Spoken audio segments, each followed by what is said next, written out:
আমতলী বকুলনেসা মহিলা ডিগ্রি কলেজের অ্যাডহক কমিটির সভাপতি মোহাম্মদ মনিরুল ইসলামের বিতর্কিত কর্মকাণ্ডের বিরুদ্ধে কলেজের শিক্ষক, কর্মচারী এবং ছাত্রীরা মানববন্ধন ও বিক্ষোভ মিছিল করেছে।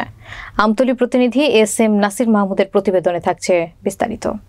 রবিবার দুপুরে কলেজ প্রাঙ্গণে এই মানববন্ধন ও বিক্ষোভ মিছিল করা হয়। মানববন্ধন ও বিক্ষোভ মিছিলে কলেজের শিক্ষক, কর্মচারী ও কয়েক শত ছাত্রী অংশ নেন।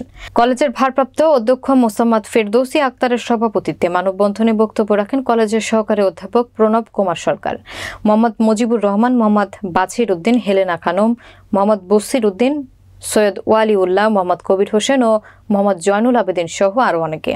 মানববন্ধনে বক্তারা বলেন, অ্যাডহক কমিটির সভাপতি মোহাম্মদ মনিরুল ইসলাম বিতর্কিতভাবে জাতীয় বিশ্ববিদ্যালয়ের নিয়ম নীতি উপেক্ষা করে কলেজের এমপিওভুক্ত শিক্ষক নন, পদত্যাগী প্রাক্তন অধ্যক্ষ ফোরকান মিয়ার ভগ্নিপতি শহীদুল ইসলাম নামের একজন শিক্ষক প্রতিনিধি মনোনয়ন নেয়, যাকে আমরা চিনি না এবং সম্পূর্ণ বিধি বহির্ভূতভাবে এবং হিতৈষী সদস্য হইতে গেলে 6 মাস আগে টাকা জমা দিতে হয় 50,000 এবং যেদিন মিটিং হয়েছে সেই দিন সে উপস্থিত হিসেবে স্বাক্ষর করছে হিতৈষী সদস্য হিসেবে। আর সহজ ভাষায় বলতে হয়, তিনি আমাদেরকে এই কলেজটাকে ধ্বংস করার জন্য বিভিন্ন রকম অপতৎপরতা বিভিন্ন দিন যাবত চালাই আসতেছে। আমরা সেই অপতৎপরতা থেকে মুক্তি চাই।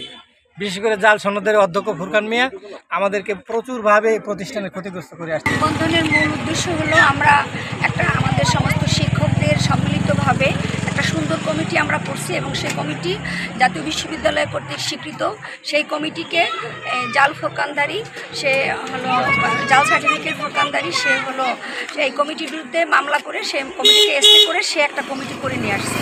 সেই কমিটি আমরা শিক্ষক, কর্মচারীকে এবং আমাদের কলেজের স্টুডেন্ট কেউ মানি না এবং সেই জন্য এবং জাতীয় বিশ্ববিদ্যালয়ে তারাও এই কমিটি গ্রহণ করবে না, এই জন্য আমরা মানববন্ধন করছি।